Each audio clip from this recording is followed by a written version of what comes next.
இந்த நாளின் தலைப்பு God of Peace sanctifies. சமாதானத்தின் தேவன் நம்மை சுத்திகரிக்கிறவராய் இருக்கிறார்.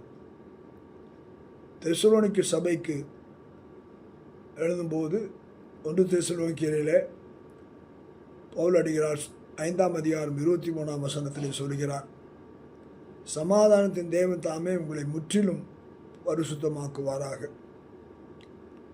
உங்கள் ஆவி, ஆத்மா, சரீரம் முழுவதும் நம்முடைய கர்த்தராகிய இயேசு கிறிஸ்து வரும்போது குற்றமற்றதாக இருக்கும்படிக்கு காக்கப்படுவதாக. பரிசுத்தம் இல்லாமல் ஒருவனும் தேவனை தரிசிக்க முடியாது. உலக மாயைகளுக்கு நாம் விளங்கி இருக்கத்தக்கதாக, பொல்லாங்கான காரியங்களை விட்டு விலகத்தக்கதாக பரிசுத்த ஆவியானவர் நம்முடைய ஆவி, ஆத்மா, சரீரங்களை அவர் பாதுகாக்கிறவராய் இருக்கிறார்.